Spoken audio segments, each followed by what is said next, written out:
मोटापा आज के ज़माने में बहुत ज़्यादा बढ़ गया है। मोटापे से जुड़ी काफ़ी बीमारियां में सबसे कॉमन जो हम देखते हैं वो डायबिटीज़ है, बीपी बढ़ने का चांस रहता है, हाइपरटेंशन है, कोलेस्ट्रॉल डिसऑर्डर्स होती हैं। इसलिए वेट लॉस बहुत इम्पॉर्टेंट है।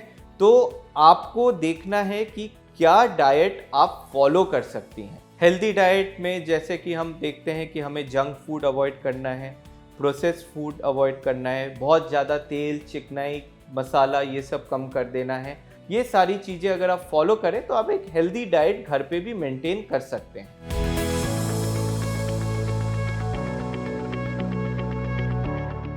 हम तो खाते पीते घर के हैं, थोड़ा सा वजन नहीं बढ़ा है, हम असल में सेहतमंद हैं, इसे हेल्दी माना जाता है। लेकिन आप शायद ही जानते होंगे कि भारत में होने वाली लाइफस्टाइल बीमारियों के पीछे सबसे बड़े कारणों में जो कारण गिनाए जाते हैं उसमें एक मोटापा भी आता है।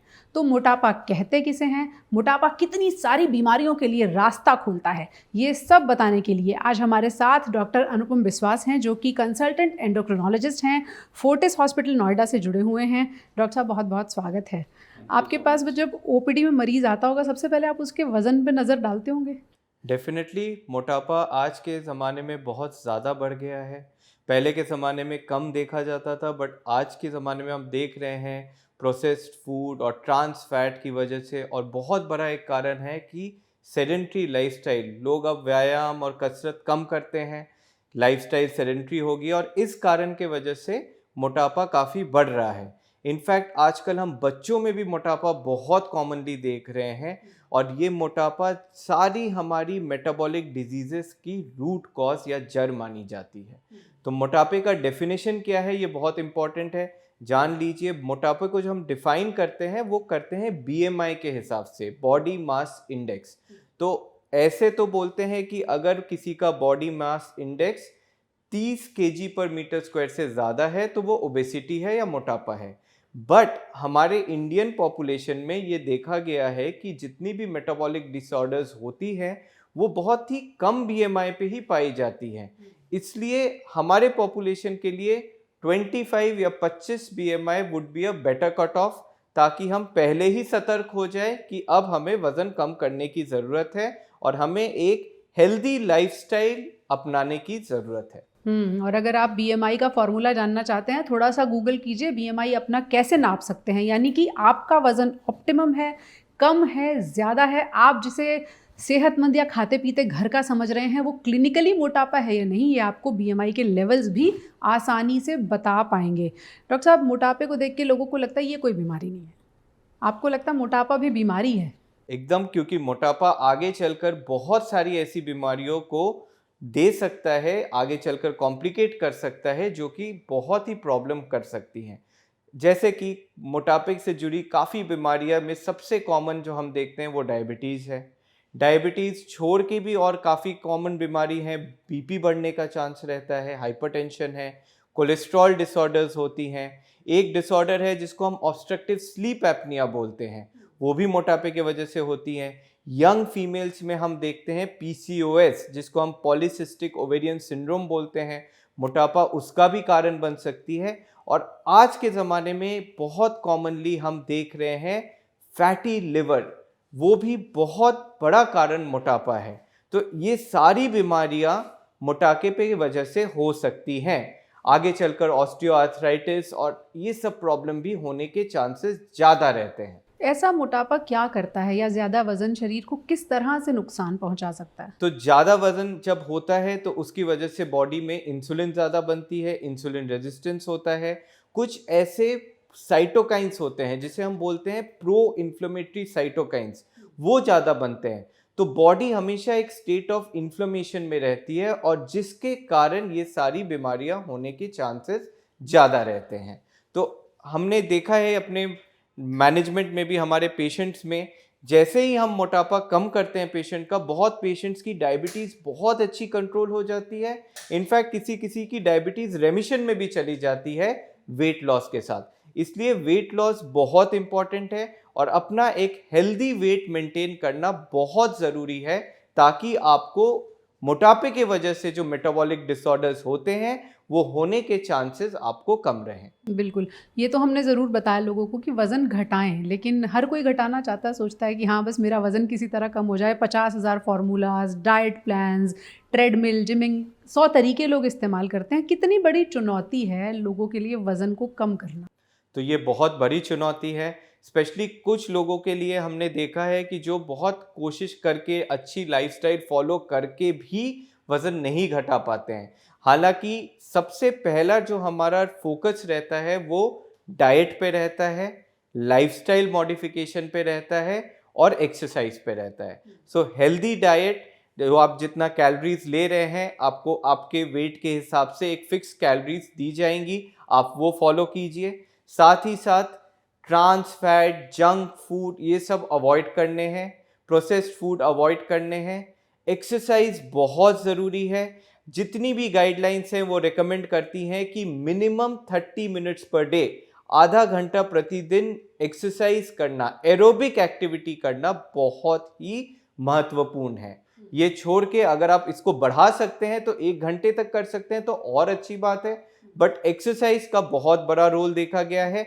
अगर किसी की डाइट और एक्सरसाइज के बावजूद फायदा नहीं मिल पा रहा है तो हम सोचते हैं कि उसमें कोई थेरेपी देने की ज़रूरत है, कोई दवाइयाँ देने की ज़रूरत है, जिससे उनका मोटापा कम हो और मोटापे के चलते जो डिजीजेज उनको हो रहे हैं, जो मेटाबॉलिक डिसऑर्डर्स में वो हैं, वो भी कंट्रोल होने के चांसेस रहेंगे और उस हिसाब से हम डिसाइड करते हैं। तो ऐसे लोग जिनका तमाम कोशिशों के बावजूद वज़न नहीं घटता है, उन लोगों को बहुत आशंका है कि कोई ना कोई मेटाबॉलिक डिसऑर्डर है। अगर हम लोगों को आसान भाषा में समझा सकें कि मेटाबॉलिक डिसऑर्डर्स क्या होते हैं? सो मेटाबॉलिक डिसऑर्डर्स वो होते हैं जो कि हम बहुत कॉमनली मोटापे के वजह से देखते हैं। जिसमें कि हम एक डायग्नोसिस के लिए बोलते हैं, एक मेटाबॉलिक सिंड्रोम बोला जाता है, जिसमें बहुत सारे पैरामीटर्स हैं, जिसमें एक फास्टिंग ब्लड ग्लूकोज होता है, बीपी होता है, आपका एलडीएल और एचडीएल कोलेस्ट्रॉल कितना है, आपका बीएमआई कितना है, आपका वेस्ट सर्कमफ्रेंस कितना है। ये 4-5 चीज़ों के अकॉर्डिंग हम कैलकुलेट करते हैं कि आप मेटाबॉलिक सिंड्रोम में हैं या नहीं है। मेटाबॉलिक सिंड्रोम में अगर आप आ रहे हैं तो इसका मतलब है कि आपको आगे चलकर जो मेटाबॉलिक डिसऑर्डर्स होते हैं वो होने के चांसेस ज़्यादा रहेंगे। ऑलरेडी बीपी, कोलेस्ट्रॉल और डायबिटीज मेटाबॉलिक सिंड्रोम का एक पार्ट भी है। इसलिए इन सब का रूट कॉज जो देखा गया है वो मोटापा और इंसुलिन रेजिस्टेंस को माना गया है।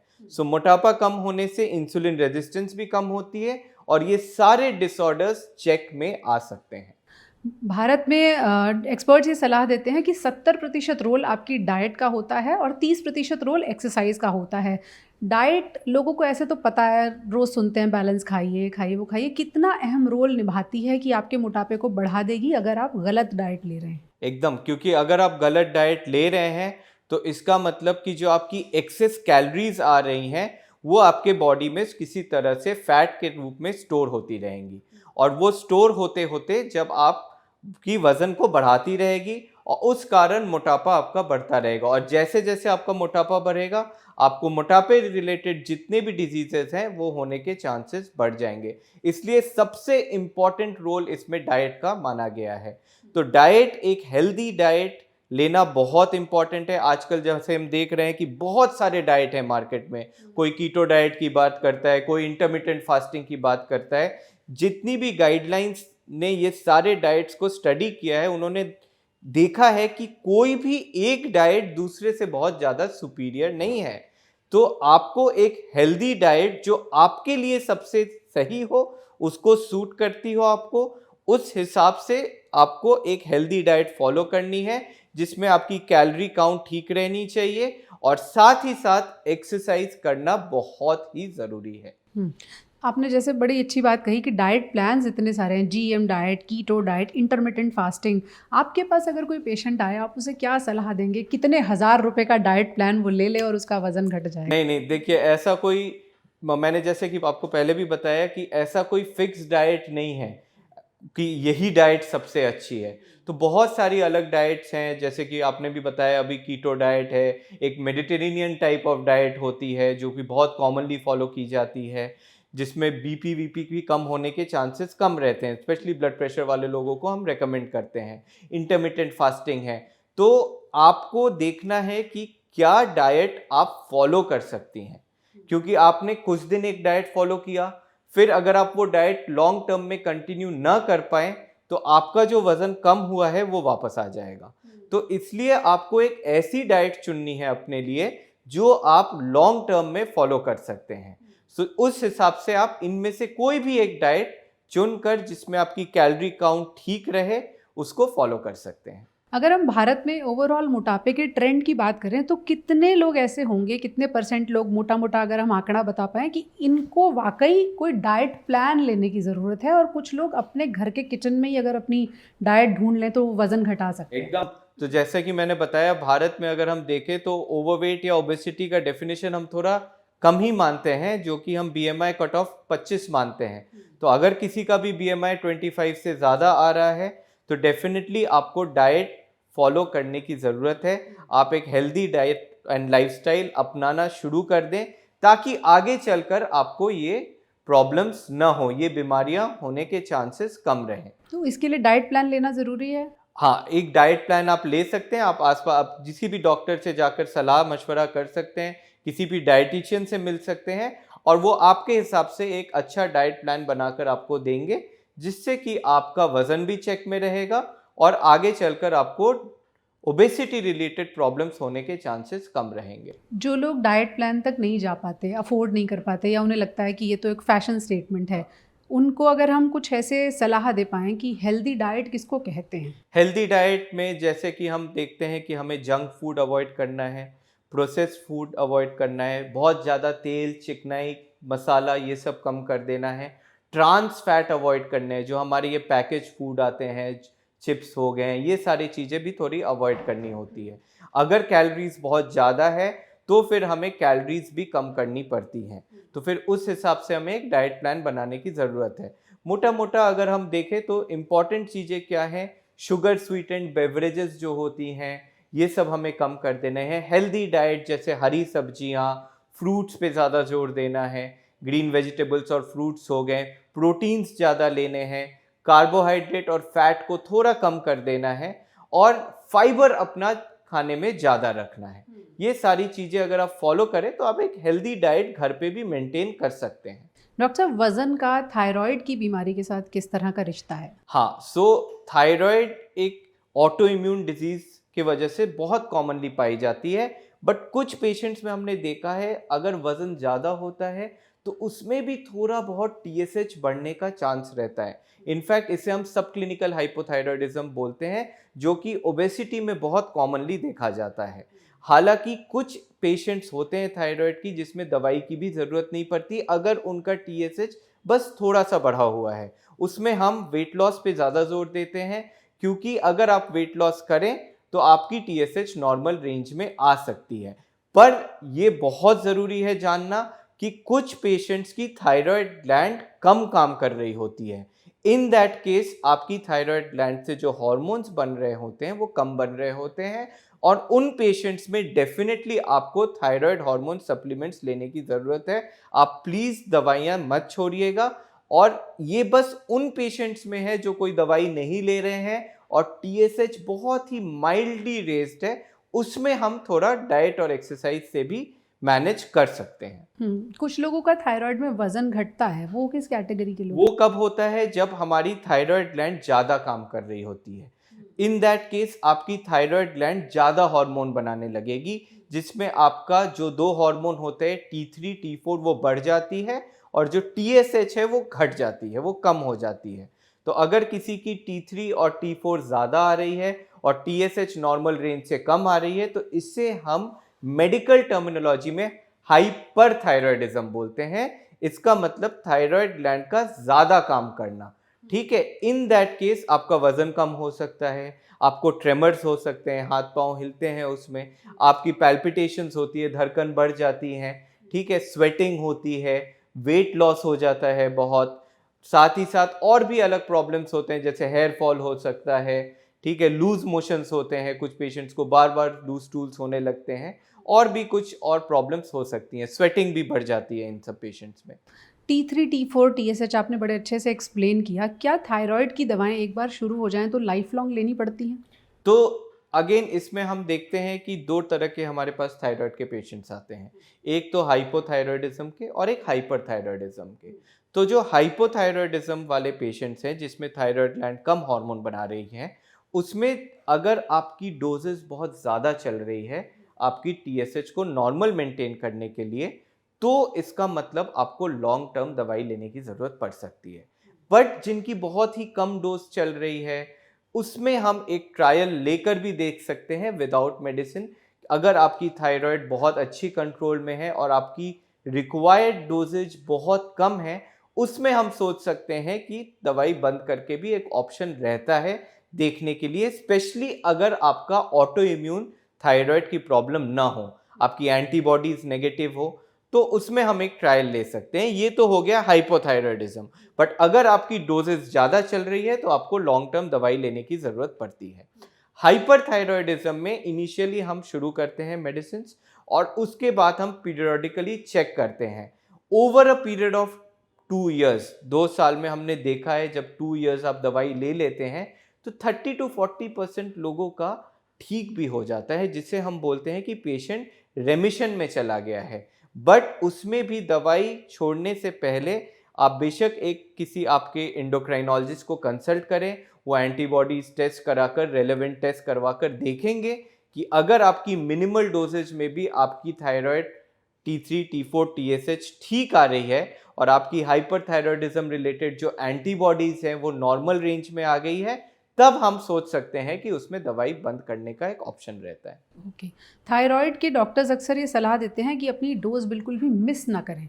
मिस करने से क्या नुकसान होता है? मिस करने से क्या होता है कि अगर आप अपनी डोज न लें तो आपकी जो थायराइड हार्मोन है वो आपकी डोजेज कम हो जाएंगी।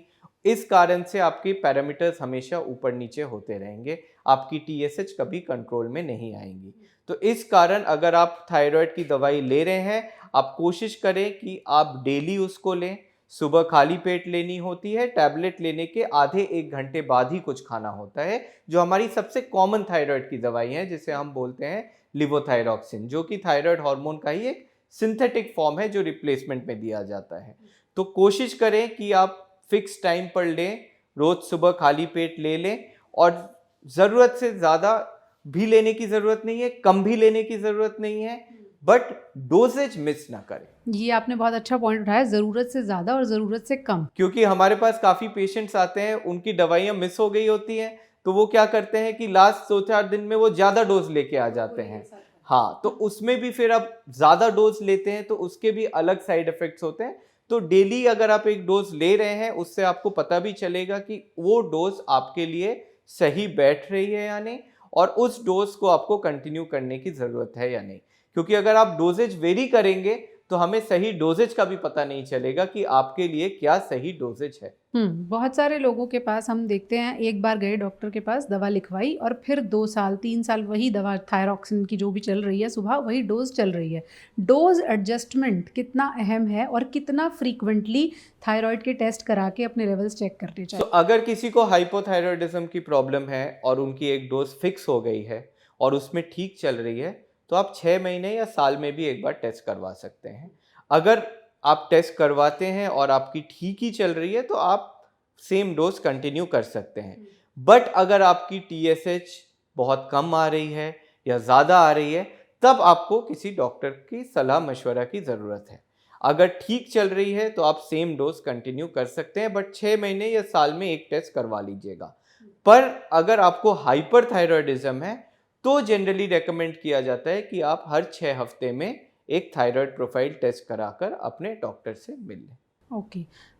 जैसे आपने कहा हाइपरथायरॉयड में 6 हफ्ते में कराते हैं।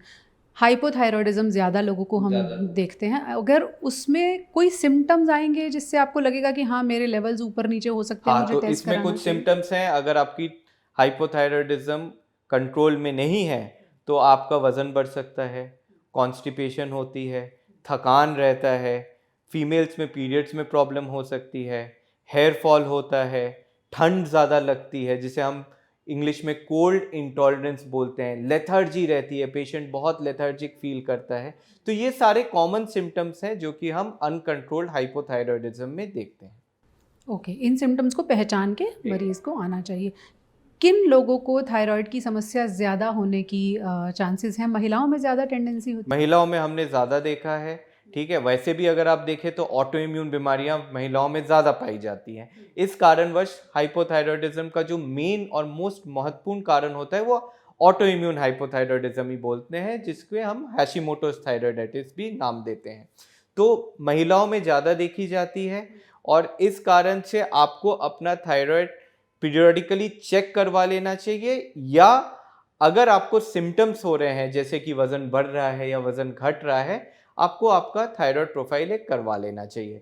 अगर आपकी फैमिली हिस्ट्री है थायराइड डिसऑर्डर्स की और आपको सिम्टम्स लग रहे हैं कुछ हाइपो या हाइपरथायरॉयडिज्म के, तब भी आपको एक चेकअप करवा लेना चाहिए। एज ग्रुप भी कोई मायने रखता है? किस एज से हो सकती है? थायराइड किसी भी एज में हो सकती है। ऐसे तो हम लोग देखते हैं कि बच्चों में भी हो सकती है किसी किसी, ऑल्दो ये बहुत रेयर है, बट कंजेनाइटल हाइपोथायरॉयडिज्म भी हम देखते हैं जिसमें कि आपकी थायराइड ग्लैंड डेवलप ही नहीं करती है।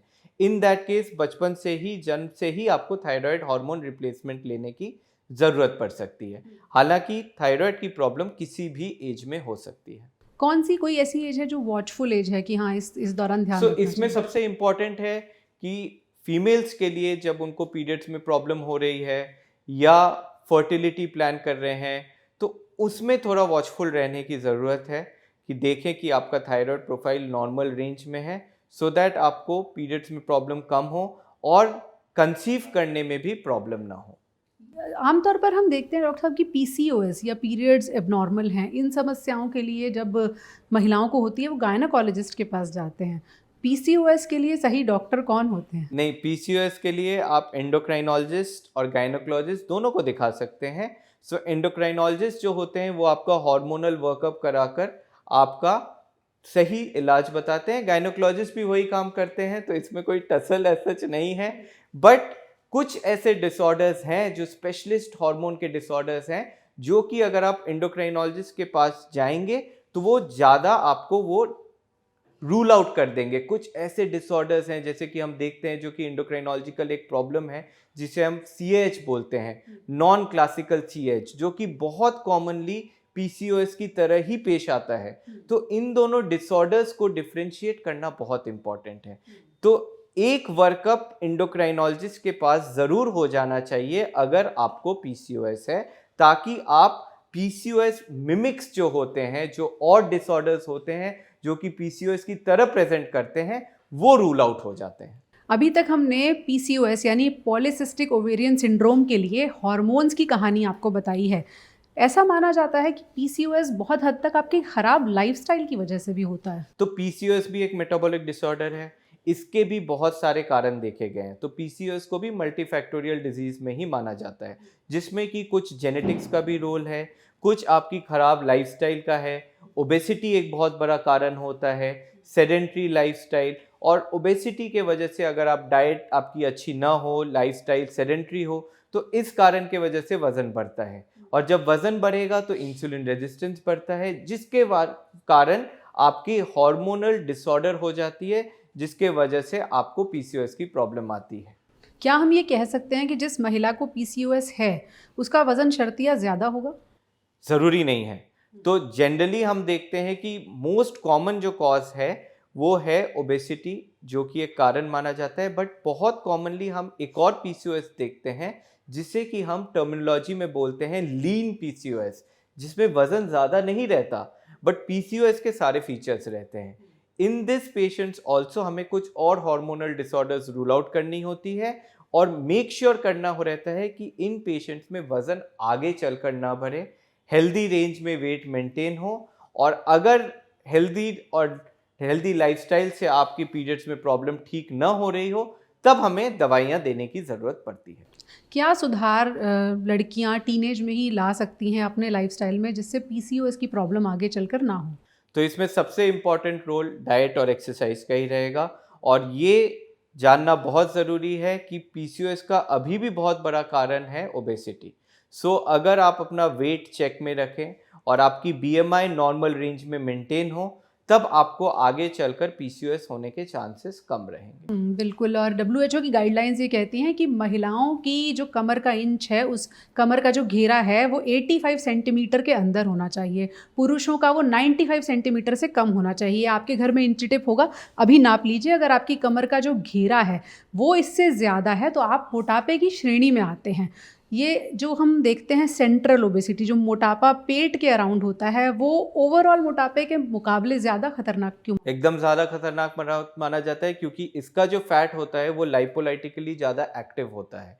सेकेंडली, सेंट्रीपिटल ओबेसिटी में हमने देखा है कि जिनको सेंट्रीपिटल ओबेसिटी होता है उसके में विसरल ओबेसिटी भी ज़्यादा होती है। जो हमारे मेजर ऑर्गन्स हैं जैसे कि लिवर हो गया, किडनी हो गया, उसमें भी फैट डिपोजिशन की चांसेस ज़्यादा रहती हैं, क्योंकि ऑर्गन भी वहीं पर ऑर्गन है। भी वही। तो इस कारण की वजह से सेंट्रीपिटल ओबेसिटी को और हानिकारक माना गया है। तो जनरली हम जो सेंट्रीपिटल ओबेसिटी देखते हैं जो कि हमारी इंडियन पॉपुलेशन में ज़्यादा देखा गया है, तो इंडियन पॉपुलेशन में हम देखते होंगे कि हमारे हाथ और पैर उतने मोटे नहीं रहते, दुबले रहते हैं, बट हमारा पेट बाहर की तरफ रहता है। तो ये सेंट्रीपिटल ओबेसिटी और हानिकारक है। और कुछ ऐसी स्टडीज में देखा गया है कि सेंट्रीपिटल ओबेसिटी के कारण हार्ट प्रॉब्लम्स होने के भी ज़्यादा चांसेस रहते हैं। तो इसलिए सेंट्रीपिटल ओबेसिटी को चेक में रखना बहुत ज़रूरी है। आपने देखे होंगे सुमो पहलवान पूरे मोटे होते हैं, लेकिन भारत में आपने देखा होगा पुरुष है तोंद निकली हुई है, महिला है पेट के अराउंड मोटापा ज़्यादा है, वो ज़्यादा खतरनाक है क्योंकि आपके वाइटल ऑर्गन्स भी वही हैं और आपका वज़न हर वाइटल ऑर्गन पर बोझ डाल रहा है। इसीलिए पीडियाट्रिक सोसाइटी जो है, इंडियन पीडियाट्रिक एकेडमी, उसने मोटापे को अब बीमारी की श्रेणी में रख लिया है। यानी मोटापा बीमारी के नाम से कैटेगराइज हो गया है। बच्चों में मोटापा कितनी बड़ी प्रॉब्लम बन रहा है? तो जैसा कि मैंने बताया, हमारे प्रोफेसर्स भी बताते थे कि जब वो बचपन में थे तो क्लास में बहुत ही कम ऐसे बच्चे थे जिनको आप मोटापे की श्रेणी में रखते थे। आज के ज़माने में हम देख रहे हैं कि मोटापा बहुत ज़्यादा बढ़ गया है। इसी कारण मोटापे रिलेटेड जो डिजीज़ेज़ हैं वो भी बढ़ गए हैं। जो टाइप 2 डायबिटीज़ हम पहले एल्डरली में देखते थे, आज वो यंग और इवन बच्चों में भी देखने लगे हैं। तो बच्चों में पहले अगर डायबिटीज़ आती थी तो हम एक तरह से मान कर चलते थे कि ये टाइप 1 डायबिटीज़ होगी। पर आज के ज़माने में हम बच्चों में भी टाइप 2 डायबिटीज़ बहुत कॉमनली देख रहे हैं और इसका एक बहुत ही मेजर और महत्वपूर्ण कारण है बच्चों पे मोटापे का बढ़ना। इवन कुछ बच्चों में हम फैटी लिवर भी देख रहे हैं, कुछ बच्चे प्री डायबिटीज़ में हम देख रहे हैं। तो इसलिए बच्चों में बहुत इम्पॉर्टेंट है हेल्दी डाइट और लाइफस्टाइल का इम्पॉर्टेंस उन्हें समझाना, ताकि उनको इस एज से ही मेटाबॉलिक डिसऑर्डर होने के चांसेस कम रहें। आपके प्रोफेसर्स के ज़माने में बच्चे ग्राउंड में भी खेला करते थे, आजकल मोबाइल पे खेल रहे हैं। वो भी एक बहुत बड़ा कारण है। स्क्रीन टाइम बहुत बढ़ गया है, आउटडोर एक्टिविटी कम है, स्ट्रेस भी बहुत ज़्यादा रहता है। तो बच्चों को बच्चों की तरह रहने दें, let them enjoy their childhood. उनको थोड़ा आउटडोर में खेलने दें और ये मेक श्योर करें कि किसी भी तरह आधा घंटा वो एक्सरसाइज ज़रूर करें। एरोबिक एक्टिविटी, चाहे वो जॉगिंग हो, स्किपिंग हो, साइकिलिंग हो, स्विमिंग हो, ब्रिस्क वॉकिंग हो, कुछ भी हो, minimum half an hour per day होनी चाहिए। भारत का जो 20 साल का कंपैरेटिव डेटा है वो ये कहता है कि 20 साल पहले भारत में मैल न्यूट्रिशन यानी कुपोषण की समस्या ज़्यादा थी, बच्चे कम वजन के ज़्यादा थे और उसकी वजह से बीमार हो रहे थे।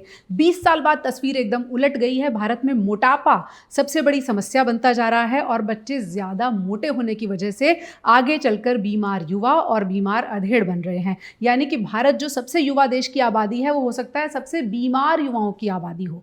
ऐसा ना हो उसके लिए डॉक्टर साहब आपको लगातार बता रहे हैं कि आपको अपनी लाइफस्टाइल सुधारनी है, आपको एक्सरसाइज करनी है, मोबाइल पर सबवे सर्फर्स खेलने के बजाय ग्राउंड में जाकर दौड़ना है। हो सकता है आपकी बहुत सारी समस्याएं हल हो जाएं। जंक फूड कितना बड़ा रीज़न आप देखते हैं बच्चों में मोटापे के लिए?